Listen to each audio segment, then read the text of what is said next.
साथियों, अभी हम लोग मौजूद हैं दिघल बैंक के चूड़ीपट्टी बाजार में।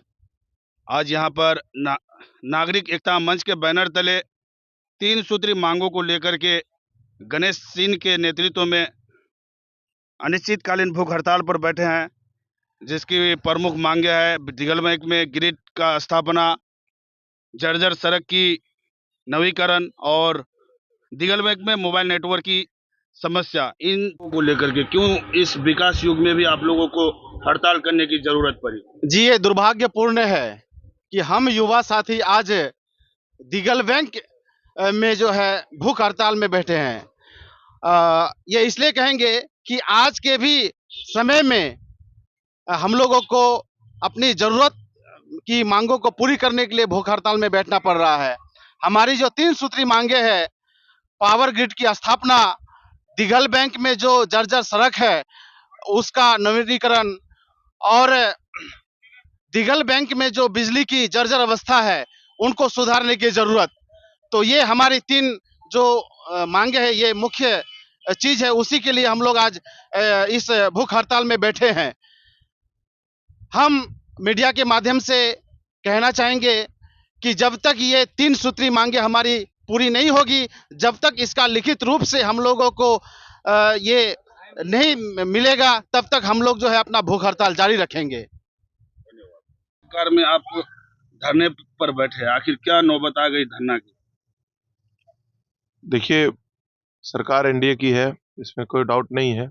और मैं इस दल में अभी मंडल अध्यक्ष हूँ, यानी प्रखंड अध्यक्ष भारतीय जनता पार्टी पश्चिमी क्षेत्र से मैं हूँ।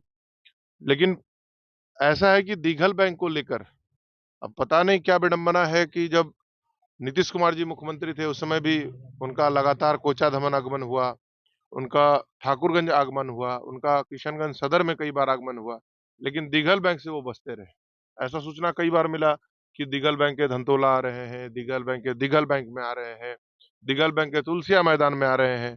लेकिन जब आने की बारी हुई तो इसलिए कैंसिल कर दिया गया प्रशासनिक अधिकारियों के द्वारा, क्योंकि यहाँ उनको दिखाने के लिए कुछ नहीं था। अगर ना केवल बिहार सरकार, यहाँ तक कि भारत सरकार ने भी अगर यहाँ कोई परियोजना दिया है तो उसे भी दिघल बैंक से जो है उसको नाराज रखा है। अगर आप देखेंगे भारतीय रेलवे के द्वारा गलगलिया टू अररिया रेल खंड हम लोगों को दिया गया और इसमें हम लोगों के पास में मात्र एक हॉल्ट मिला, हम लोग को स्टेशन भी नहीं मिला, एक हॉल्ट मिला। बिल्कुल, जब हम लोग की भागीदारी बराबर की होती है, जब हम लोगों ने भी उतनी ही जमीनें दी हैं। अब आप ठाकुरगंज की कल्पना करें, जिसमें हमारा विधानसभा जोड़ा गया है, तो वहां गलगलिया पहले से एक रेलवे स्टेशन था, फिर वहां जो है एक रेलवे स्टेशन बनाया गया, ठाकुरगंज पहले से था, तीसरा रेलवे स्टेशन वहां पौवा खाली दिया गया। लेकिन हम दिघल बैंक वालों को उससे क्या फायदा हुआ? अब हम लोग को यहाँ से ट्रेन पकड़ने के लिए या तो किशनगंज जाना है या उल्टा हम लोग को पौवा खाली जाना है। तो रात के जो 2 बजे ट्रेन होती थी और उसके लिए हम लोग को शाम में निकलना पड़ता था। फिर हमारे साथ वही परेशानी है कि या तो पौवा खाली जाए या कलियागंज जाए या किशनगंज जाए या गलगलिया जाए, हर जगह के लिए हमारे पास वही व्यवस्था है, जबकि हमारे पास में जमीन है। हमारे यहाँ तुलसिया को भी हॉल्ट बनाया जा सकता है। सामरिक दृष्टिकोण से दिघल बैंक अति महत्वपूर्ण है। और यहाँ पर अगर देखिए, मैं बार बार बोलता हूँ कि दिघल बैंक अगर पिछड़ा है, सरकार से हम लोग को कुछ नहीं चाहिए। हम लोग नहीं बोलते हैं कि हम लोग को कुछ दीजिए, लेकिन हमारे यहाँ अगर कस्टम की व्यवस्था हो जाए, कस्टम अगर होगा तो हम लोग सरकार को देंगे। सरकार से हम लोग को कुछ नहीं चाहिए, इस क्षेत्र के लोग देंगे। और कस्टम यहाँ का जो है वो की पॉइंट है, डेवलपमेंट का की पॉइंट है। अगर यहाँ कस्टम हो गया तो इस क्षेत्र में होटल होगा, इस क्षेत्र के जो गाड़ी वाले लोग हैं वो किराए पर उस पार जाएंगे। तो इस क्षेत्र का डेवलपमेंट एकदम तय है कि डेवलपमेंट होना है। कस्टम लोग को लेकर कई बार बोला गया, लेकिन कस्टम के ऊपर भी कोई कार्रवाई नहीं हुई दिघल बैंक में। जिला स्थापना दिवस पर वीडियो चलाया जाता है पूरे स्थापना किशनगंज जिले को लेकर।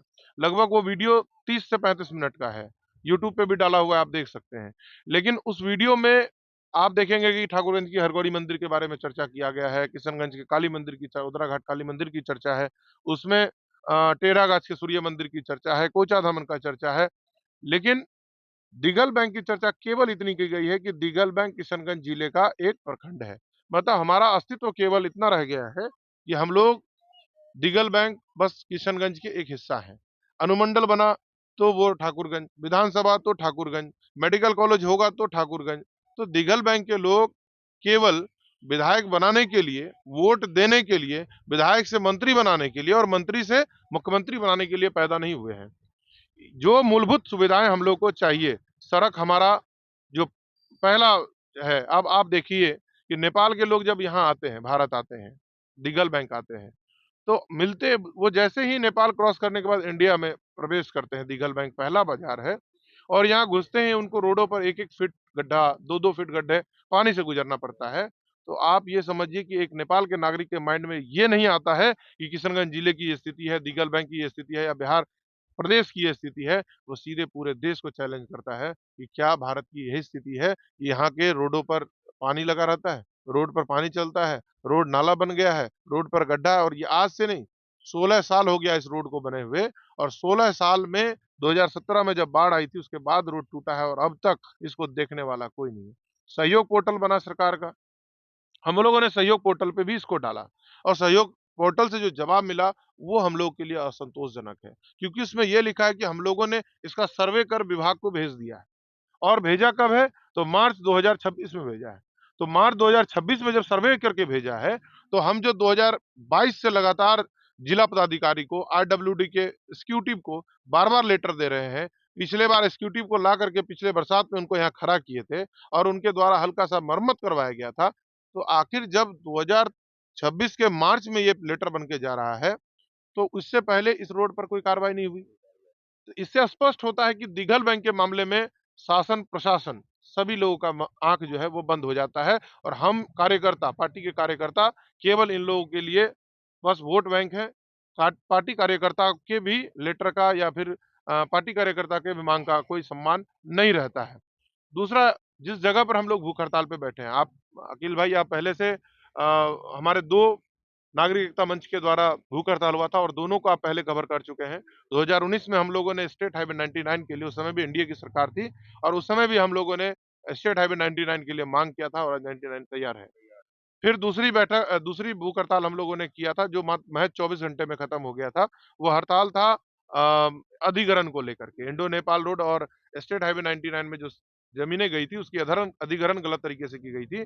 उसके अधिग्रहण के जांच को लेकर हम लोगों ने अनशन किया था, जिसमें कई लोगों को मुआवजा नहीं मिल पाया था, और उसका 24 घंटे में निराकरण हुआ और हम लोग को और हमारे जो ग्रामीण थे उनको लाभ मिला। है ना, कि दिघल बैंक में अभी जो मिल रहा है धरने के बदौलत ही मिल रहा है। बिल्कुल यही हमारे पास, हम ये देख रहे हैं कि बिना मांगे दिगल बैंक को कुछ मिल ही नहीं रहा है। और अभी मैं जो आपको स्थल, 3 मांगे हैं, क्या-क्या मांगे? मैं उस पे आ रहा हूँ, लेकिन मैं ये कह रहा था कि जो स्थल की चयन की गई है, इससे पहले हमारा दोनों आमरण अनशन अपने ब्लॉक के प्रवेश द्वार पर किया गया था, लेकिन इस जगह पर करने का मुख्य उद्देश्य ये है कि आप पीछे, हम कैमरामैन से कहेंगे कि एक बार पीछे दिखाएं, ये जो मिट्टी नुमा जो ये पहाड़ बना हुआ है, ये पहाड़ रोड है, इंडो नेपाल रोड है, जिसे हम लोगों ने रोका है, और इस रोड को सीधे इस पुल से मिलाया जा रहा था। जो ये पुल है, इस पुल से इसको कनेक्ट किया जा रहा था। अगर इस रोड को इस पुल से सीधा कनेक्ट कर दिया जाएगा, तो ये जो दिघल बैंक मार्केट से इस क्षेत्र का खारी टोला, खारी दुबरी, माल टोली, बैरबन्ना, सबका संपर्क पूरी टूट जाएगा कनेक्टिविटी इधर की समाप्त हो जाएगी। दिघल बैंक से। बिल्कुल। अभी आप देखिए रोड पर बूढ़े-बुजुर्ग लोग साइकिल लेकर के जा रहे हैं, तो इनको अभी सरकार का कहना है कि हर काम को हम सुगम कर रहे हैं। तो ये कैसा सुगम कि ये मात्र 100 मीटर के रास्ता को 2 किलोमीटर घुमा रहे हैं कि यहाँ से जाइए और घूम करके आइए। तो इसका तो सर्वे कोई एक जेई किया होगा ना। तो एक जेई के गलती का सजा पूरा क्षेत्र क्यों ले? ऐसे जेई पर कार्रवाई हो, संवेदक की तो कोई काम नहीं, संवेदक को जो डीपीआर मिला है उस पर वो काम कर रहा है, ब्लूप्रिंट पर वो काम कर रहा है। लेकिन जो जेई, मैं सीधे आरोप लगाता हूं कि नशे में बैठकर ऐसे जेई एस्टीमेट बनाते हैं, डीपीआर को तैयार करते हैं, जिनको एक जरा समझ नहीं है कि ये कौन सा सड़क है, मुख्य सड़क है अथवा नहीं है। आप देखिए लगातार इस पर बच्चे चल रहे हैं, विद्यालय जाना आना होता है, बूढ़े बुजुर्ग लोग बाजार 10 जाते हैं, मीटर की दूरी को और 2 10 मीटर की दूरी को ये 2 किलोमीटर की दूरी बनवाने का काम कर रहे हैं। तो ये सुगम रास्ता दिलाना कैसे हुआ? वर्तमान में हम लोग की जो 3 मांगे हैं, जैसा हमने आपको पहले कहा कि नेपाल के लोग आते हैं और बहुत बुरा भला सुनाकर यहाँ से जाते हैं। चूंकि मैं इस पंचायत का मुखिया प्रतिनिधि भी हूँ, और आरडब्ल्यूडी की रोड पर पंचायत के द्वारा किसी प्रकार का कोई रिपेयरिंग या फिर उसके ऊपर रोड बना पाना हम लोग के बस की बात नहीं है। लेकिन लोग हम लोग को शिकायत करते हैं कि भाई क्या व्यवस्था आपके दिगल बैंक बाजार की है। तो अब ये समझिए कि दूसरे की गलती की सजा हम लोग को सुनना पड़ता है, पूरे देश को सुनना पड़ रहा है। तो हम लोगों ने इसके लिए बार-बार लेटर दिया।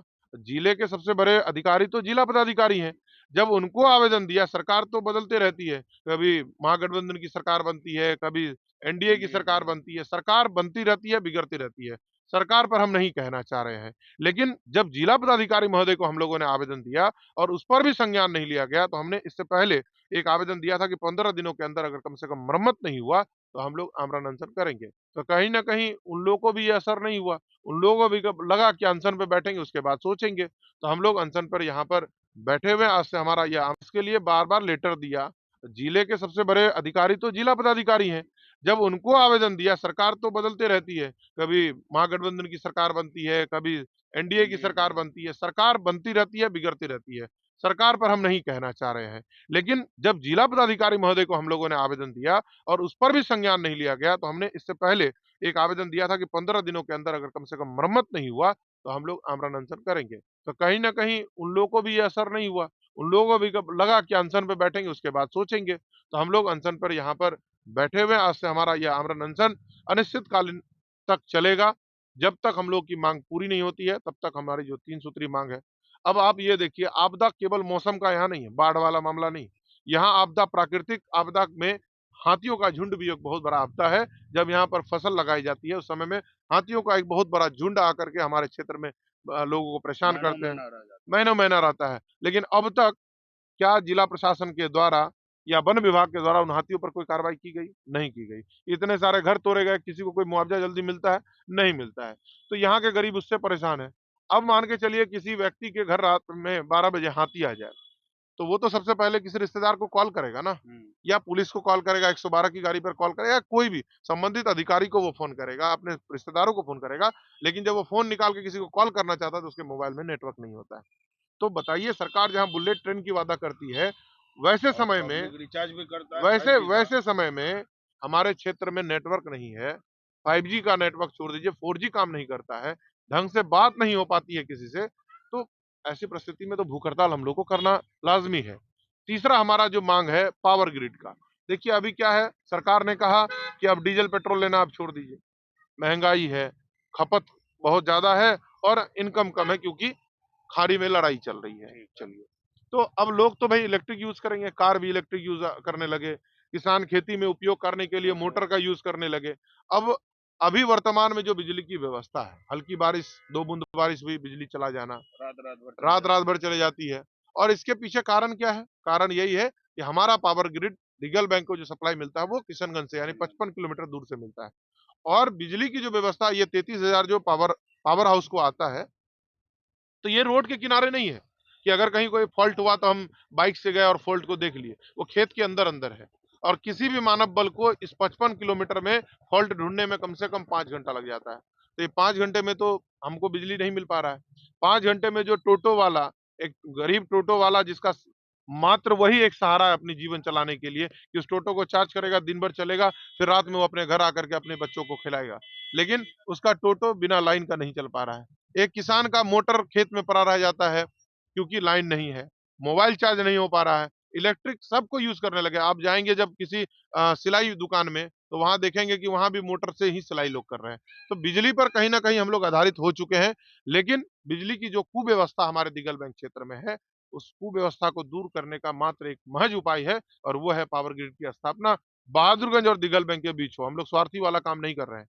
बहादुरगंज और दिगल बैंक के बीच हो, दोनों ताकि बिल्कुल, बिल्कुल कनेक्ट हो जाएँ हम लोग और ये जो कुव्यवस्था है, ये कुव्यवस्था सुव्यवस्था में बदले।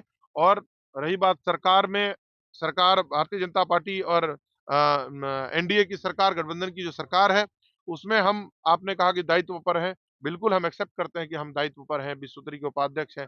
जिस पंचायत में हम लोग बैठे हुए हैं भूख हड़ताल पर, इस पंचायत के मुखिया प्रतिनिधि का भी दायित्व हम निर्वहन कर रहे हैं।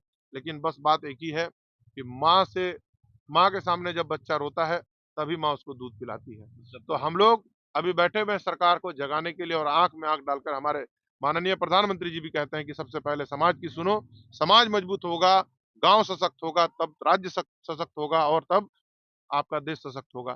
तो सबसे पहले हमारे लिए पार्टी नहीं है, सबसे पहले हमारे लिए दल नहीं है, सबसे पहले हमारे लिए हमारा समाज है, जहाँ हमको दिन-रात उठना-बैठना है, हमारा काम करना है, ये हमारा कर्म भूमि है, ये हमारा जन्मभूमि है, ये सब हमारा है। तो सबसे पहले हम इसकी सोचेंगे, उसके बाद फिर पार्टी और आगे की जो प्रदेश की सरकार है उसके बारे में सोचेंगे। तो हमारी 3 सूत्री मांग जब तक कंप्लीट नहीं होती है, जब तक मांगों को पूरा नहीं किया जाता है, तब तक यहाँ पर हम लोग डटे हुए हैं और डटे रहेंगे।